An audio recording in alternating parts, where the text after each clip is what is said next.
Okay, good evening. तो आज जो हम बात करेंगे सोशियोलॉजी ऑफ डेवलपमेंट में कि ग्लोबल इनइक्वालिटीज की हम बात कर रहे थे।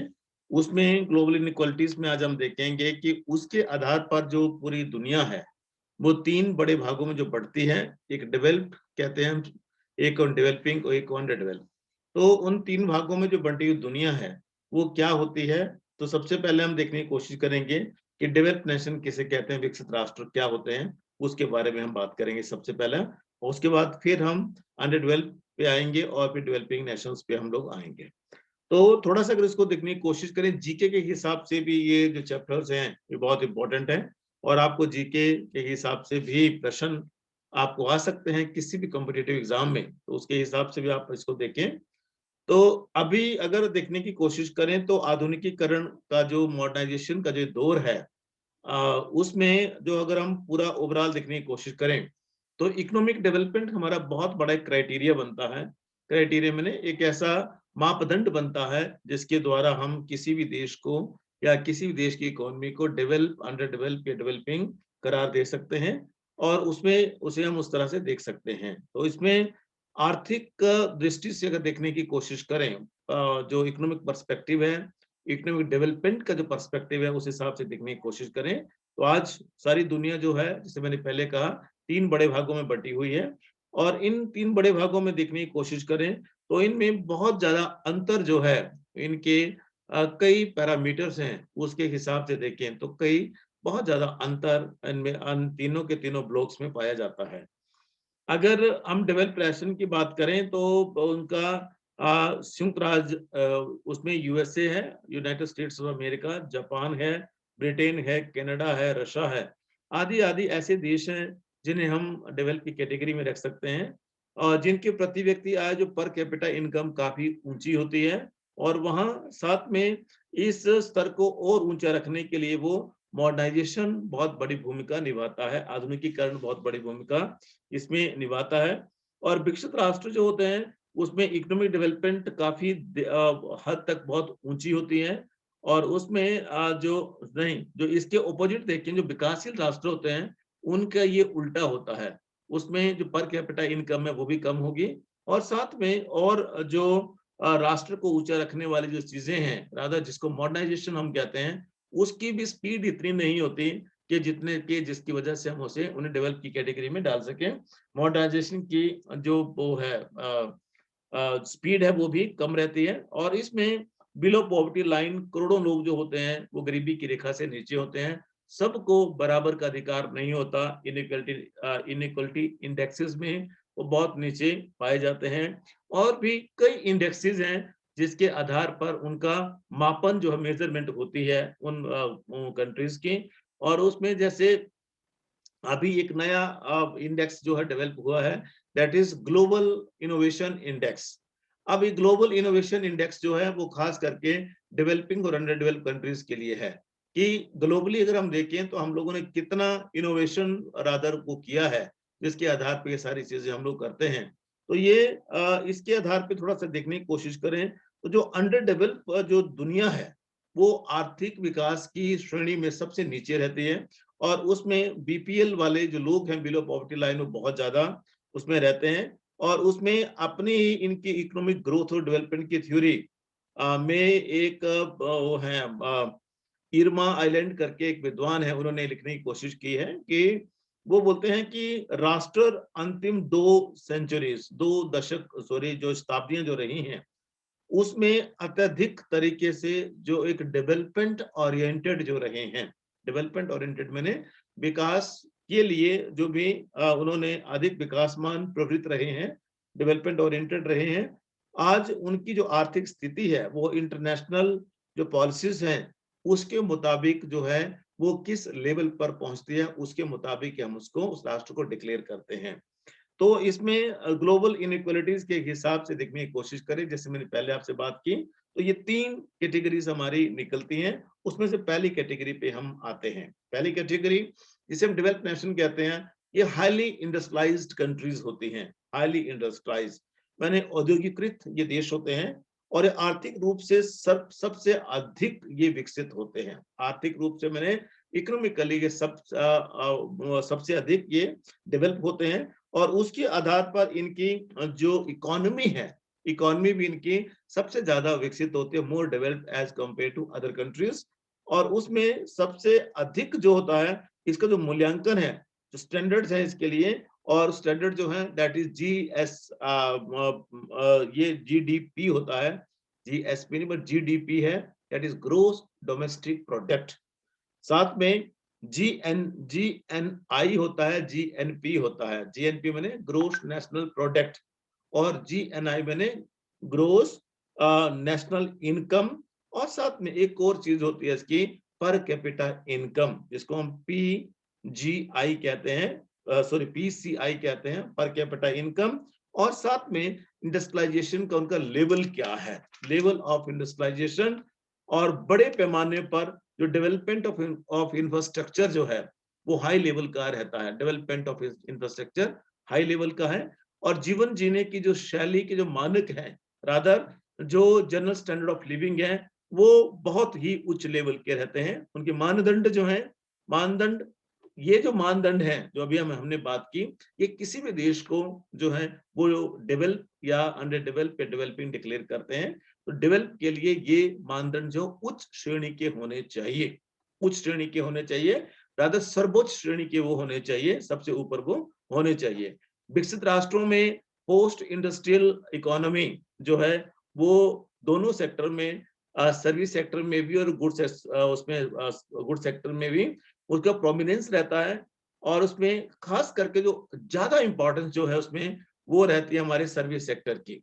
सर्विस सेक्टर में जैसे हम एग्रीकल्चर के पीछे हम लोग पड़े हुए डेवलपिंग कंट्रीज वाले, वो उसके पीछे नहीं पड़ते, वो सर्विस सेक्टर के पीछे पड़ते हैं, और वो जो चीजें हैं उनके पीछे वो पड़ते हैं। इस तरह से अगर देखने की कोशिश करें तो इंडस्ट्रियल सेक्टर की इसमें बहुलता होती है। इंडस्ट्रियल सेक्टर यहाँ बहुलता होती है, बहुत ज्यादा होता है। और उस इंडस्ट्रियल सेक्टर की बहुलता होने के कारण कृषि क्षेत्र को यहाँ प्रमुखता नहीं दी जाती। कृषि क्षेत्र में जो इंडस्ट्रियल सेक्टर, जो एग्रीकल्चर सेक्टर है, उसे ज्यादा इंपॉर्टेंस नहीं दी जाती। और कृषि भी करते भी अगर हैं तो वहाँ कमर्शियल एग्रीकल्चर होता है।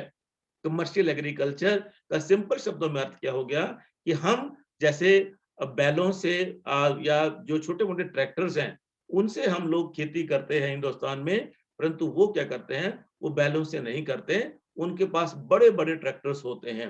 अब अगर उन्होंने आलू ही उगाने हैं तो आलू भी जो होंगे वो उनका जो कैचमेंट का एरिया होगा, रादर जिसमें वो आलू उगाएंगे, उन खेतों का उन्हें फार्म कहते हैं। वहां फार्म में हिंदुस्तान में खेत होते हैं पर हमारे छोटे खेत होते हैं, वहां हेक्टर के हिसाब से, हेक्टर्स के हिसाब से जो है वो आलू उगाए जाएंगे। तो आलू अगर उन्होंने सोइंग करनी है तो उसमें मशीनें काम करती हैं।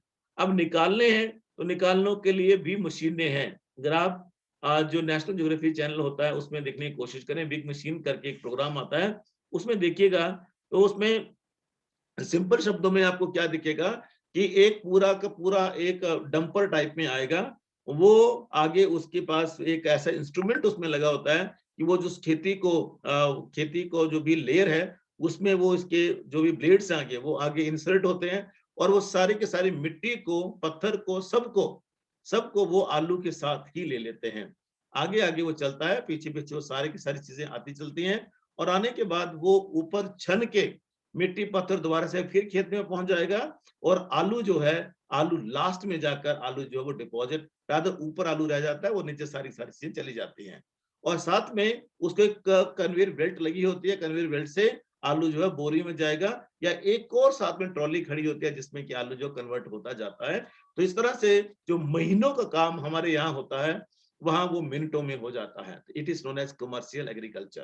तो हर सेक्टर में इसी तरह से किया जाता है। पंजाब में अगर आप देखने की कोशिश करें तो पहले हाथ से कणक काटते थे, आज हाथ से नहीं काटते, आज सीधा हार्वेस्टर आता है, और एक बंदा ड्राइव कर रहा है, दूसरे बंदे ने पीछे बोरी पकड़ी हुई है सिर्फ, और ड्राइव करते हुए स्पिन करेगा, और सारे के सारी कटाई भी हो रही है, साथ में थ्रेशिंग भी हो रही है, कटाई भी हो रही है, थ्रेशिंग भी हो रही है। और एक बंदा बोरी पकड़ने वाला है, एक आगे चलाने वाला है, और तीसरा बंदा उस बोरी को पकड़ के सी के रखने वाला है। तो तीन बंदे, जहां 300 बंदे का काम होता था, आज वहां तीन बंदे काम करके which is also known as commercial agriculture. तो इस तरह का जो है पूरा का पूरा ये डेवलप होने लगा है, पूरा ये सारी चीजें जो हैं वो आज होने लगी हैं। तो अंतरराष्ट्रीय जो इंटरनेशनल मॉनेटरी फंड है उसका 2015 का डाटा हमारे पास है। उसके मुताबिक, उनके आंकड़ों के मुताबिक जो है कि डेवलप इकोनॉमी में जो भी एक जो नॉमिनल वैल्यू है डेवलप इकोनॉमी में, और जो ग्लोबल जो विकसित जिनको हम कंट्रीज कहते हैं, उनकी जो नॉमिनल वैल्यू के आधार पर 60.8% जो है 60.8% जिनका ग्रोस डोमेस्टिक प्रोडक्ट है उसे हम डेवलप की कैटेगरीज में हम डालते हैं। उसमें 42.9% जो है उनकी परचेजिंग पावर पैरिटी, जिसको हम पीपीपी के नाम से जानते हैं। परचेजिंग पावर पैरिटी बहुत ही ज्यादा इंपॉर्टेंट रोल प्ले करती है, अगर क्योंकि हमने हमारी खरीद करने की रादर खरीदेगा कोई तब जब उसके पास कोई इनकम होगी, अगर उसके पास इनकम ही नहीं तो खरीदेगा कहां से। तो वो परचेजिंग पावर पैरिटी जो है वो उस देश के नागरिकों की होनी चाहिए, अदरवाइज जो इंडस्ट्री में जो प्रोड्यूस होगा उसको बेचेंगे किसको, बेचेंगे किसको। तो एक बड़ा कॉम्प्लेक्स सिस्टम है जिसको कि मैनेज किया जाता है। और यहाँ थोड़ा सा देखने की हम कोशिश करें तो परचेजिंग पावर पैरिटी के हिसाब से जो है विकसित राष्ट्रों को इसमें विकसित राष्ट्र इसको प्रयोग में लाते हैं। और अगर इसको देखने की कोशिश करें तो आज के हिसाब से विश्व की 10 बहुत ही बड़ी प्रमुख अर्थव्यवस्थाएं जो हैं, प्रमुख इकोनॉमी जो है विश्व की, उसमें जर्मनी है, ऑस्ट्रेलिया है, कनाडा है, फ्रांस है, इटली है, जापान है, दक्षिणी कोरिया है, और स्पेन और यूनाइटेड किंगडम और यूनाइटेड स्टेट्स ऑफ अमेरिका। ये 10 जो है विश्व की सबसे उन्नत, सबसे, उसमें एशिया की 2 ही हुई। फिर एशिया की एक हो गया आपका ये जिसको बोलते हैं साउथ कोरिया हो गया, और साथ में एक हो गया आपका जापान हो गया। तो ये विश्व दो हैं, चाइना भी नहीं है, चाइना भी नहीं है। और ये विश्व की 10 प्रमुख अर्थव्यवस्थाएं जो हैं, ये इन्हें हम, इनका जो घरेलू उत्पादन, सकल घरेलू उत्पाद जिसको कि हम ग्रोस डोमेस्टिक प्रोडक्ट कहते हैं, और उनकी जो पावर, ये जो परचेजिंग पावर पैरिटी है जिसको पीपीपी के नाम से जानते हैं, दोनों ही जो है बहुत ऊपर लेवल की है। रादर इसका मतलब क्या हो गया, एक उसका जो इंडेक्स है उसकी वजह से एक और इंडेक्स अभी निकला है जिसको कि ह्यूमन डेवलपमेंट इंडेक्स के नाम से हम जानते हैं, और ये भी ग्लोबल इनइक्वालिटी की रेटिंग में बहुत ज्यादा हमारा जो है मदद करता है, बहुत बड़ा योगदान देता है। इसके मुताबिक ग्लोबल जो इनइक्वालिटी के आधार पे ही जो है वही पैरामीटर्स हैं, और देशों को जो विकसित, अविकसित या अविकसित जो है वो डिक्लेयर किया जाता है। विकसित राष्ट्रों को अगर देखने की कोशिश करें तो ये एक विद्वानों का ये मानना, बहुत बड़ा समूह ये मानता है कि विकसित देश या अर्थव्यवस्था को परिभाषित करना जो है उसके लिए वो क्या कहते हैं, आपके सामने रखने की कोशिश करता हूं। विकसित अर्थव्यवस्था आमतौर पर एक ऐसे देश की अर्थव्यवस्था, आर्थिक विकास और सुरक्षा का एक अपेक्षाकृत उच्च स्तर का एक संदर्भित संदर्भित जो है वो रेफरेंस है। इसका मतलब क्या हो गया कि set of definitions of developed countries and developed economies, उसमें क्या है कि व्हाई सम स्कॉलर्स से typical reference of country, typical reference है कंट्री का with a relative high economic growth and security. Relative high, relative मैंने दूसरों के मुकाबले, दूसरों के मुकाबले मैंने वहां क्या होगा, डेवलपिंग और अंडर डेवलप होगा, उनके मुकाबले बहुत हाई इनका इकोनॉमिक ग्रोथ है, और साथ में सिक्योरिटी है वो इसमें जो है वो आएगा। दूसरी तरफ जो है, दूसरी तरफ का जो ग्रुप है, एक और ग्रुप है, वो बोलता है कि जो विकसित हम किसे कहेंगे, जिस देश की जो पर कैपिटा इनकम ज्यादा होगी और ग्रोस डोमेस्टिक प्रोडक्ट भी ज्यादा होगा, इंडस्ट्रियलाइजेशन बड़े ऊपर लेवल का होगा, जीवन स्तर जो सामान्य से अधिक या ज्यादा विकसित होगा, और साथ में बड़े लेवल पर बुनियादी ढांचे में निवेश के आधार पर उसका मूल्यांकन किया जाता है। बड़े स्तर पर बुनियादी ढांचे में निवेश के आधार पर उसे उसका मूल्यांकन किया जाता है, और साथ में यहाँ एक सस्टेनेबल डेवलपमेंट की बात भी की जाती है कि सतत रहे, सस्टेनेबल रहे। तो ऐसी इकोनॉमी को हम जो है वो डेवलप इकोनॉमी के नाम से जानते हैं। इनकी जो लिटरेसी रेट है वो ऑलमोस्ट 100% होती है। लाइफ अपॉर्चुनिटीज इनके पास बहुत ज्यादा होती हैं, और लाइफ अपॉर्चुनिटी के साथ साथ वो सारे के सारे जीवन के सारे आनंद को, जीवन के सारे जो भी एवेन्यूज उनके पास है, सबको वो एंजॉय करते हैं, एंजॉय द फुलेस्ट। और इस तरह से डेवलप इकोनॉमी जो है वो एक, उसमें लो उसमें बर्थ रेट होती है, लो डेथ रेट भी उसमें रहती है। बर्थ रेट भी लो होती है, कम लोग विवाह भी करते हैं, और कम ज्यादा उम्र में जाके बराबर बच्चों को करने की कोशिश करते हैं। लो बर्थ रेट होती है और लो ही वहां डेथ रेट होती है। हाई लाइफ एक्सपेक्टेंसी होती है, जीवन प्रत्याशा सबसे अधिक होती है। और उसके बाद हाई लेवल ऑफ लिटरेसी है, हाईली ट्रेन्ड वर्कफोर्स होती है और highly expert value added goods and services रहती हैं। हाईली हाईली बहुत ही ऊपर लेवल की। तो इस तरह से हम बहुत ही कम लेवल उस पे शब्दों में कह सकते हैं कि जो डेवलप्ड नेशन है, जो विकसित राष्ट्र है, वो उनके जो मापन का जो लेवल का जो मापन का जो लेवल होता है वो सबसे उच्च होता है, सर्वोच्च होता है, सबसे ऊपर का होता है। और उसमें जो है उसमें स्टैंडर्ड ऑफ इवैल्यूएशन हो गया, साथ में ह्यूमन डेवलप इंडिकेटर्स हैं, जैसे शिक्षा है, व्यवसाय है, उसका स्वास्थ्य है, वो सारी वो चीजें। जैसे मैं कल आपसे बात कर रहा था, एक डॉक्टर को ढूंढने के लिए मुझे मेरे जैसे बंदे को ही मारा मारा फिरना पड़ता है, तो आम आदमी का क्या हाल होगा सोचो भला। वहां जब मैं पंकज गुप्ता के पास, वहां एमडी के पास खड़ा था, तो एक 70 साल की आसपास की महिला बेचारी, वो सुबह 11 बजे से बैठी हुई थी और 4 बजे तक उनका नंबर नहीं आया था। तो ये है हमारी अंडर डेवलपमेंट की निशानी, जबकि डेवलप नेशन में ऐसा बिल्कुल भी नहीं होता। वहां per capita availability of doctor जो है दैट इज हाई, बट यहाँ जो है यहाँ लीस्ट है। यहाँ हजारों पे एक डॉक्टर होगा, वहां सैकड़ों पे एक डॉक्टर होता है। तो ये सारे हेल्थ का हो गया, एजुकेशन का हो गया, टीचर्स का हिसाब देख लीजिए आप। टीचर का हिसाब प्राइमरी से लेके हायर एजुकेशन तक ले जाइए, वहां हाल देख लीजिए क्या हाल है। नो वन बोदर्स, पीढ़ियां खराब हो रही है, नो वन बोदर्स, पर वहां ऐसा नहीं होता है। एक छोटा सा एग्जांपल आप लोगों के साथ शेयर करता हूँ। जापान में कुछ साल पहले एक फर्म थी, उस फर्म में काम करने के लिए लोग जो थे वो 5 मिनट लेट पहुंचते थे। अब सोचिएगा, 5 मिनट लोग लेट पहुंचते थे, तो देखते देखते उनको कुछ 6 महीने हो गए। और कुछ एक लोग थे, सारे नहीं, कुछ एक लोग 5 मिनट लेट पहुंचते थे। तो फिर कारण ढूंढा गया कि ये 5 मिनट लेट क्यों होते हैं। और वहां उन्होंने अगर कोई हड़ताल करनी है, कोई अपना जो रोष प्रकट करना है, तो वो उत्पादन को बढ़ा देते हैं, वो हड़ताल नहीं करते, बंद नहीं करते, वो अपने उत्पादन को बढ़ा देंगे। या क्या करेंगे, बड़ा ही विरोध करना है, तो मान लो जूते की फैक्ट्री है, तो एक नंबर का दोनों पांव के जूते बनते हैं, वो एक पांव का जूता ही बनाएंगे। वो इतना बढ़ा देंगे कि मैनेजमेंट परेशान हो जाएगी, फिर पूछेगी भाई क्या हुआ तुम लोगों को। तो कहने का मतलब क्या हो गया कि ऐसा ही कुछ ऐसा इंस्टांस हुआ, कुछ एक लोग थे वो नहीं टाइम पे पहुंच पा रहे थे, और फिर उनसे पूछा गया, और कारण ये बना कि जब वो क्रॉस करते हैं तो वहां से एक ट्रेन जाती है, और वो ट्रेन उनको 5 मिनट लेट कर देती है। एंड यू वॉन्ट बिलीव कि जो ऑफिस टाइम था उसमें ट्रेन के टाइम को ही चेंज कर दिया गया, कि ताकि हमारे एम्प्लॉय 5 मिनट भी लेट ना हो। This is the dedication, this shows that they are developed. ये बताता है कि वो डेवलप हैं। हम लोग 5 मिनट का घंटा लेट हो जाए तब भी क्या फर्क पड़ता है, और ना भी जाए तब भी क्या फर्क पड़ता है, ना भी जाए तब भी क्या फर्क पड़ता है। और यही सोच जो है वो हमें अविकसित या अल्प विकसित हमें बनाती है, जबकि जो है हम भी टाइम पे होने चाहिए। तो ये सिर्फ कहने का मेरा अर्थ यही है कि इस तरह से रिलेटिवली रिलेटिवली अपेक्षाकृत जो है हम लोग उनसे कई गुना पीछे हैं। पीछे होने की बजाय हमारी सोच है जो किस तरह से हमें बनाती है। तो इस तरह से अगर देखने की कोशिश करें, तो चाहे वो शिक्षा है, चाहे वो स्वास्थ्य है, चाहे वो कोई भी चीजें हैं, नॉन इकोनॉमिक फैक्टर भी हमें इन्हें बहुत उनको उस कैटेगरी में रखने की जो है कोशिश करते हैं। इसकी विशेषताएं जो हैं, डेवलप नेशन किसे हम कहते हैं, इसकी विशेषताएं जो हैं, और विशेषताएं जो 7 हैं, विशेषताएं 7 विशेषताएं हैं, और मुझे लगता है कि हो सकता है। तो 7 विशेषताओं की भिन्न भिन्न विद्वानों ने से सजेस्ट किया है कि ये इसकी विशेषताएं हो सकती हैं, कि हम जिनको आधार बना के हम ये कह सकते हैं कि ये लोग जो हैं डेवलप एंड डेवलप कंट्रीज है। Number 1, that is progressive and traditional elite.